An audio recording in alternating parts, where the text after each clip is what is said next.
Hello everyone, welcome back to the channel. If you are new to ESP32 and struggling to upload code, don't worry, you are not alone.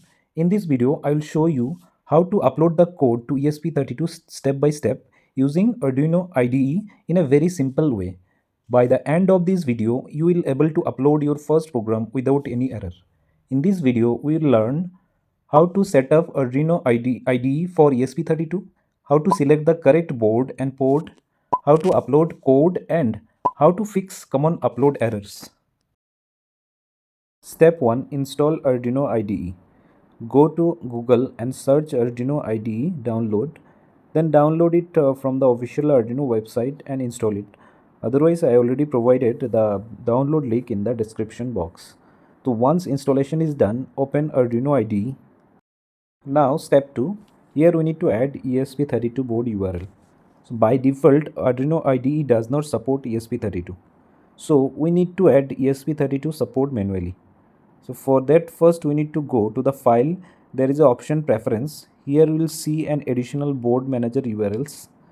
So the link, paste the link there. The link is provided in the description box. Now after pasting the link, now click OK. So in step 3, install ESP32 board package. So in this step, you need to install the ESP32 board. So for that, we need to go to the tool. There is an option boards, then the boards manager. So in the search box, type ESP32. Install ESP32 by Espressif Systems.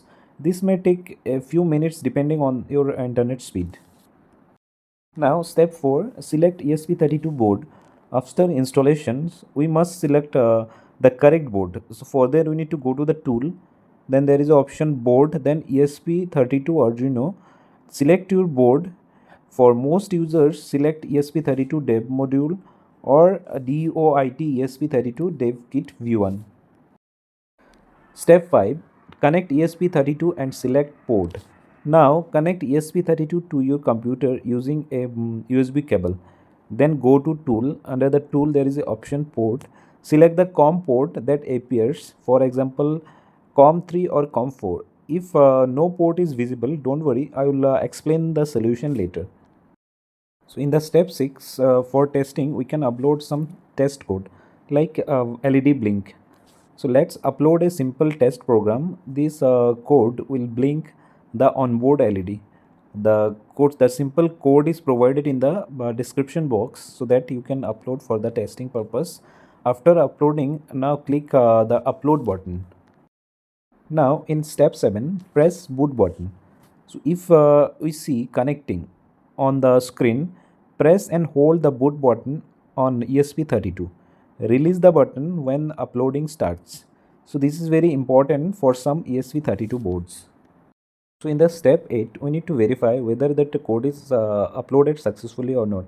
So when we see done uploading, so your code is successfully uploaded. The LED should now start blinking. Some common error can occur. So there are some common error and their fixes, like port not showing. So for that we need to install CP2102 or CH340 USB driver. Then upload stuck at connecting. So for that we need to press and hold the boot button. Then the wrong board selected, select correct ESP32 on board model. Then ESP32 not detected. So for that we need to try another USB cable or USB port. Okay, some important tips. Always use data USB cable, not charging only cables. Select correct board and port. You use safe GPIO pins for testing. Then don't power ESP32 with 5-volt on GPIO pins. So this is how you upload code to ESP32 step by step using Arduino IDE. So if this video helped you, please like, share and subscribe the channel. In the next video, we'll learn common ESP32 upload errors and how to fix them. Thanks for watching. See you in the next video.